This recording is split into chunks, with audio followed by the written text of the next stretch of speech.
Para a gente obter uma nitidez incrível, existem 3 fatores que eu considero fundamentais. Então, vamos lá, roda a vinheta.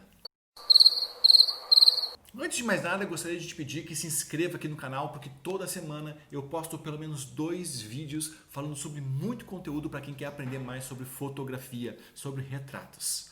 Como que a gente consegue então uma nitidez absurda? São basicamente 3 pilares que eu considero fundamentais para nós termos uma ótima nitidez, uma nitidez irretocável, uma nitidez incrível. O primeiro deles é a velocidade do seu obturador. Poucas pessoas acabam percebendo isso, mas existe uma relação fundamental para que a imagem seja congelada da maneira mais correta, que é justamente a velocidade do obturador.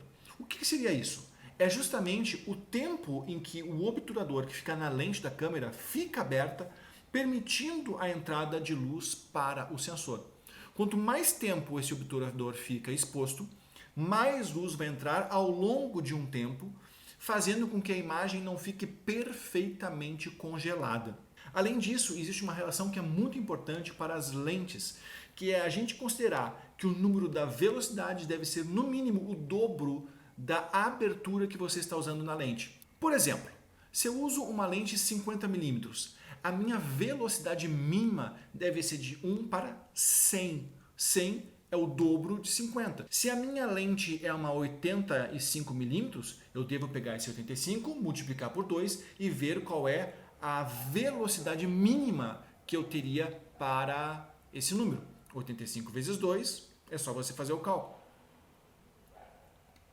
Então, um dos números que são importantes a gente perceber é esse. Se eu tenho então uma lente 50mm, a minha velocidade mínima deve ser de 100, de 1 para 100.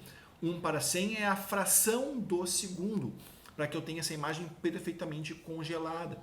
E assim para cada um dos números. A abertura que você olhar no númerozinho ali da lente, seja ela fixa ou zoom, é possível nas lentes zooms a gente observar qual é a abertura que está sendo usada. A gente sempre deve ter a atenção em perceber que a velocidade do obturador deve estar sempre no mínimo, no dobro desse número da abertura da lente. Eu gosto de trabalhar em no mínimo 160 a velocidade, independente da abertura que a minha lente esteja me proporcionando. E daí é claro que entra um outro fator nessa jogada, que é a quantidade de luz que tem no ambiente. Se o ambiente está claro ou escuro, que deve naturalmente ser compensado com a sensibilidade do ISO. Tá? A sensibilidade do ISO não é um fator que interfere no congelamento da imagem, mas é claro que se eu tenho pouca luz no ambiente e se eu não aumentar o ISO, eu vou ter que manter o sensor mais tempo exposto para captar a luz suficiente para que eu tenha a imagem. Então, se eu aumento o ISO, eu consigo trabalhar com velocidades maiores de abertura do obturador, fazendo assim com que a imagem fique mais congelada, mais nítida, com que o sensor fique o menor tempo possível exposto. Lembrando que a velocidade deve ser no mínimo o dobro da sua lente. O segundo fator que a gente deve levar em consideração é a abertura que você está usando da sua lente. Então, se você tem uma lente 50mm 1.4, não significa que tu tenha que usar sempre 1.4. Você tem a liberdade de escolher na sua câmera que abertura a sua lente vai trabalhar. 1.4, 1.8, 2.2, 2.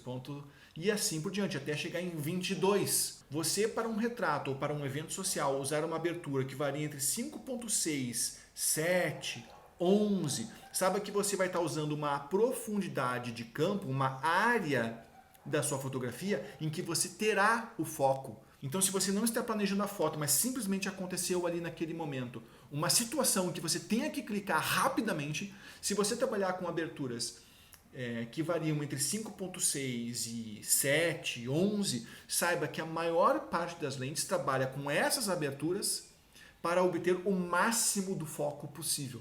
O que eu quero dizer com isso? Eu quero dizer com isso que lentes que têm, por exemplo, uma abertura de 1.2 ou 1.4 não trabalham no seu ideal de foco em 1.2, 1.4. O ideal do foco de muitas das lentes é justamente o que nós chamamos de zona macia, que é essa região que vai de 5.6 até mais ou menos 11. E é claro que essas especificações vocês podem encontrar nos sites dos fabricantes das suas lentes. Então, se você for lá, perder um pouquinho de tempo, investir o seu tempo em conhecimento no site que fabrica a sua lente, lá vai estar dizendo qual é o ponto ideal da abertura perfeita para que a gente consiga obter o foco necessário, um foco realmente preciso para a sua fotografia. Terceiro fator para um foco maravilhoso é a zona aonde você escolhe, que é a região do ponto de foco. A gente sabe que nas nossas lentes existem diversos pontos de foco, uns são mais aqui no centro, tem mais aqui assim, e coloquei aí para te ver. Esses são os pontos de foco que você pode escolher nessa câmera. Câmeras mais avançadas possuem uma quantidade muito maior de pontos de foco, câmeras menos tecnológicas possuem uma quantidade menor de pontos de foco no sensor. Mas saiba que independente da quantidade de pontos de foco que o seu sensor tiver, quanto mais central ele estiver ou for, melhor será a leitura da câmera e a precisão do seu foco. Sim, é claro que a tecnologia vem aumentando muito. Eu sei que a qualidade dos sensores está cada vez maior e que a tecnologia avança a cada ano, mas sabemos que se a área da lente que é circular entrar linear em contato com a região mais central do seu sensor, lá nós teremos uma precisão de foco que é realmente muito mais interessante. Então são três os fatores que vão definir a chance, a qualidade, a beleza da nitidez maravilhosa na sua fotografia. 1. Velocidade da abertura do obturador. 2. A abertura que você vai estar utilizando para a sua fotografia na lente. 3. A região do ponto focal que você escolher na sua câmera para fazer essa foto. Sabendo então esses três fatores, eu tenho certeza que você vai ter na hora do clique, sem qualquer recurso de edição adicional, a nitidez maravilhosa que você busca naturalmente nas suas fotos. Se esse conteúdo fez sentido para você, se você gostou, não esquece de deixar o seu like aqui no vídeo.